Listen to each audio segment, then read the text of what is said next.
Introduction.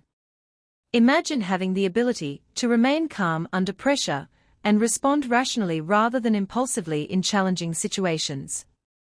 This book, Don't React, Master Emotional Control, will teach you how to develop emotional intelligence, direct your reactions, and maintain composure in any circumstance. We've all experienced moments where we've said or done things we later regretted due to unchecked emotions. But what if you could alter this pattern? Picture a world where you could consciously choose your reactions instead of being at the mercy of your impulses. This invaluable skill is within your reach, and this book will guide you towards achieving it. Our journey begins by recognizing the critical role of emotional regulation. While emotions are an integral part of the human experience, allowing them to take control can lead us astray. This book will help you identify emotional triggers and provide strategies for effective emotion management. By gaining control over your reactions, you'll be able to navigate challenges gracefully and make decisions that align with your true intentions. The first crucial step is distinguishing between reacting and responding. Reacting is often an automatic, emotion-driven response, while responding involves thoughtful consideration and deliberate action. This book will teach you how to shift from reactive to responsive behavior by cultivating self-awareness and mindfulness. You'll learn to pause during stressful moments, creating space to choose responses that align with your goals and values. Mindfulness, the practice of present moment awareness without judgment, is key to maintaining emotional equilibrium. This book offers simple mindfulness exercises you can incorporate into your daily routine to enhance self-awareness and reduce reactivity. By staying attentive, you'll develop the composure and perspective needed to face any challenge head-on. Breathing exercises are another powerful tool for emotional regulation. When stressed, our bodies tense up and our breathing becomes shallow, exacerbating feelings of anxiety. This book will guide you through easy breathing techniques to help you respond thoughtfully, reduce stress, and calm your nervous system. We'll also explore the importance of understanding the root causes of your emotional reactions. Often, our most intense responses are tied to unresolved issues or past experiences. By identifying these underlying triggers, you can address them directly, diminishing their power over your emotions. The book provides exercises for uncovering and healing these emotional wounds, enabling you to respond more calmly and rationally in the future. This book titled Don't React includes real-life stories of individuals who have mastered emotional regulation. Their experiences will illuminate the value of emotional mastery and inspire you to apply these lessons in your own life.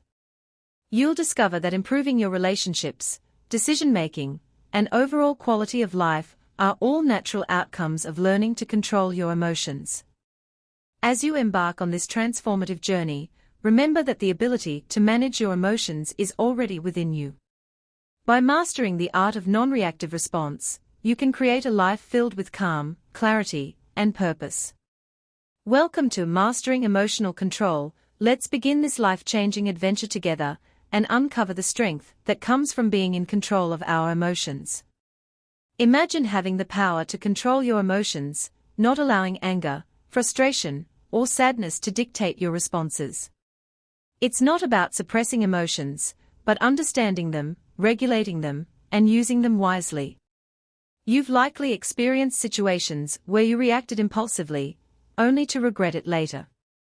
But what if you could train yourself to respond rather than react? To maintain composure amidst chaos.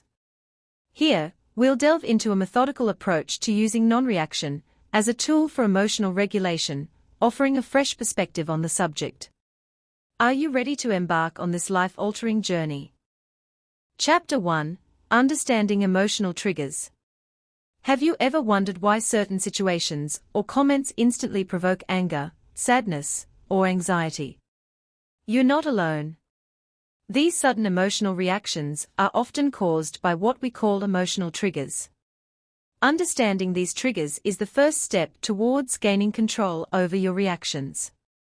Emotional triggers are events, conversations, or even people that spark intense, often overwhelming emotions within us. They are deeply personal and frequently linked to past experiences, or deeply ingrained beliefs about ourselves or the world around us. For instance, if you were bullied in school, a colleague's offhand remark might trigger feelings of insecurity and fear. Or if you've grown up feeling ignored, being overlooked in a conversation might spark anger or resentment. However, it's crucial to remember that these emotions aren't necessarily a reflection of the present moment or reality. They are more like echoes of past experiences. Recognizing this can be incredibly liberating, helping you understand that you're not reacting to the current situation, but rather to a memory or a fear. Understanding your emotional triggers isn't about placing blame on others. It's about gaining insight into your own emotional landscape. By becoming aware of what sets you off, you can start to take control of your reactions. You can begin to choose how you respond to your triggers, rather than being at their mercy. A vital aspect of understanding emotional triggers is recognizing your default response. This response, often automatic and ingrained in your behavior over time, is your go-to reaction when confronted with stresses or confrontations. It's that split-second decision you make, often without thinking, as a result of feeling emotional. It's essential to recognize that these default responses aren't inherently good or bad. They are simply your conditioned reactions, and they can be changed. However, to make a change, you first need to identify what they are. Are you quick to anger? Do you retreat into silence? Perhaps you become overly pleasing, or maybe you instantly deflect and blame others. To identify your default response, you'll need to do some introspection. Reflect on past situations where your emotions ran high. What was your immediate reaction? Did you raise your voice, withdraw, or burst into tears? Remember, there's no right or wrong answer here. The goal is understanding. It's important not to judge yourself during this process. You're not a bad person for reacting the way you do. These responses have likely served you in some way, possibly as a protective measure. But by identifying them, you open the door to gaining more control over your emotional reactions in the future. It's a vital step in harnessing the power of not reacting. Chapter 2: Recognizing the Physiological Response. As you delve deeper into your emotional responses, you'll begin to notice the physical signs that accompany them, providing further insight into this automatic process. These physiological responses may include an increased heart rate, shallow breathing, or even a sense of unease in your stomach. It's vital to understand that these physical reactions aren't just random occurrences, they are your body's way of signaling that something is stirring emotionally. Recognizing these bodily cues is like learning a new language, the language of self-awareness. It's not easy, but it's worth it. At first, you might struggle to differentiate between the physiological responses to different emotions. Don't despair, it's a process. Encourage yourself to stay patient and curious, because understanding your body's responses will arm you with the knowledge you need to manage your reactions better. This recognition phase isn't about judgment, it's about observation. As you become more familiar with your body's reactions, you'll develop a heightened sense of awareness that can be both enlightening and empowering. You'll start realizing that an accelerated heartbeat mightn't be just about fear, it could be excitement too. Or that lump in your stomach mightn't be about apprehension, it could be anticipation. Chapter 3: Creating a Pause Button. Harnessing the power of a mental pause button can be your greatest ally in managing emotional reactions. This pause button isn't a physical entity, but a mental construct that you can create, modify, and use to your advantage. It's all about creating a momentary break in the chain of thoughts or emotions that might lead you to an instant, often unconsidered reaction. Picture this pause button as a stop sign that pops up in your mind when you start feeling overwhelmed or reactive. It's your brain's cue to stop, take a moment, and reassess the situation. This might seem like a simple concept, but it's often easier said than done. Don't be disheartened if you find it challenging to pause, as your emotions flare. It's a skill that takes time and practice to master. When you first start using your pause button, you may only manage to catch yourself after you've reacted. That's okay. The important thing is you're becoming more aware of your emotional responses and starting to question them. Over time, you'll get better at hitting pause before you react. Breathing techniques can help calm your mind and body, especially when you're on the verge of an emotional reaction. It's not magic, but science. Your breath is intimately connected to your nervous system, and by manipulating it, you can shift your emotional state. Let's explore a popular technique called the 4-7-8 breathing method. This technique involves inhaling for 4 seconds, holding it for 7 seconds, and exhaling for 8 seconds. By doing this, you're taking in more oxygen and stimulating your parasympathetic nervous system, which promotes a state of calmness. When you're in an emotionally charged state, your body goes into a fight-or-flight mode. Your breathing becomes shallow and fast, clouding your judgment. By consciously changing your breathing pattern, you're effectively reversing these physical reactions, giving you the chance to think clearly and respond rather than react impulsively. The more you practice these breathing techniques, the more natural they'll become. Eventually, you'll find yourself using them instinctively whenever you're in a challenging situation. So next time you feel the heat of anger or the sting of hurt, pause, breathe, and regain control. It's a small step, but a crucial one in the journey towards emotional mastery. Chapter 4: Mindfulness in Everyday Life. Incorporating mindfulness into your daily routine can profoundly transform the way you respond to life's ups and downs, making it a vital tool in your emotional control toolkit. It's not just about meditation or yoga, it's about being present in each moment and observing your thoughts and feelings without judgment. Consider, for example, when you're having a conversation. Are you genuinely listening, or are you waiting for your turn to speak? By paying full attention to what the other person is saying, you're practicing mindfulness. You're not reacting impulsively, but rather responding thoughtfully and constructively. This simple act can go a long way in improving your relationships and reducing stress. The same applies when you're eating. Rather than mindlessly munching away, try to savor each bite. Notice the texture, the taste, the aroma. By doing so, you're not only enhancing your dining experience, but also promoting better digestion and preventing overeating. Mindfulness can also be practiced during routine activities like washing dishes, brushing your teeth, or even walking. Instead of letting your mind wander, focus on the sensation of the water on your hands, the bristles against your gums, or the ground under your feet. This can bring a sense of peace and calm, making you less reactive to external circumstances. Chapter 5: Developing Self-Awareness Skills. Building upon the practice of mindfulness, developing self-awareness skills becomes an integral part of managing reactions and cultivating a more balanced life. It's about becoming the observer of your own thoughts, emotions, and behaviors.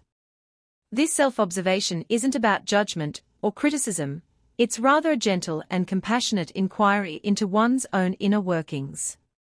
When you practice self-awareness, you start to notice patterns. Maybe you react sharply when you're tired, or perhaps you're more anxious when you're hungry. These are windows into your behavior, opportunities to understand your triggers, and to cultivate a more balanced response. It's not about suppressing your reactions, but about learning to navigate them more effectively. Developing self-awareness also means acknowledging your strengths and weaknesses. It requires honesty and courage to face your limitations, yet it's through this acknowledgement that you can begin to make changes, to grow, and to develop a more balanced and satisfying life. Developing self-awareness is a skill, and like any skill, it takes practice. It's a journey of self-discovery that can be challenging, but also incredibly rewarding.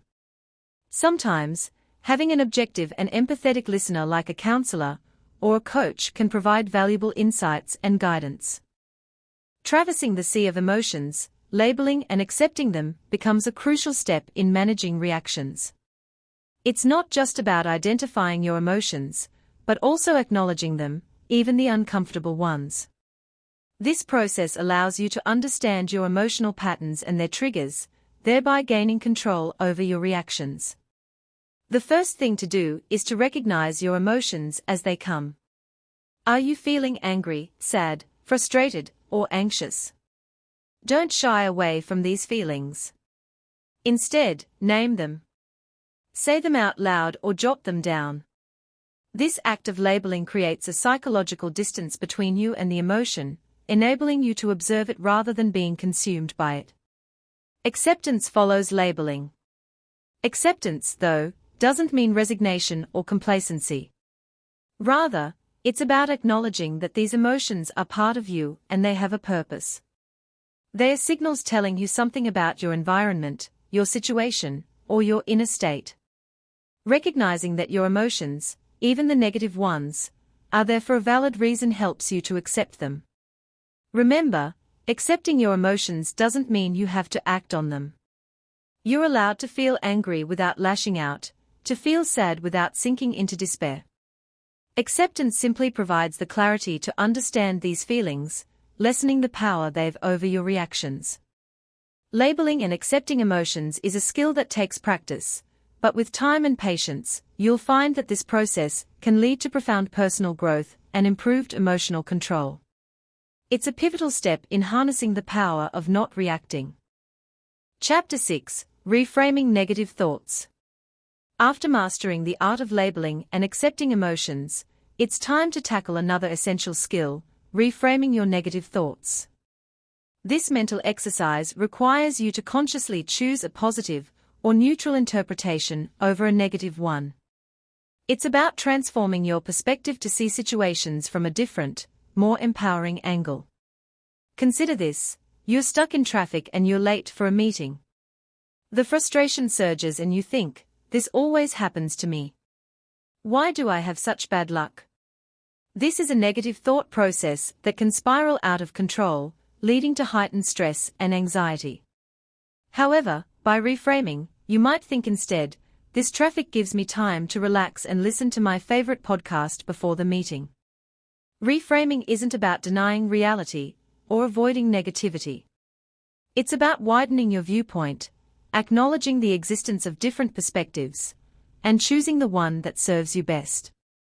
Negativity can limit your potential and rob you of the joy in your life. By reframing, you're not only changing your thoughts, but also your emotional response to situations. Often, the world isn't as you see it, but as you interpret it. Reframing provides a way to shift that interpretation to a more positive or neutral one, which can be incredibly liberating. It's about controlling what you can, your thoughts and emotions, and letting go of what you can't. This is the true power of not reacting, and it's a skill that can profoundly improve your emotional well-being.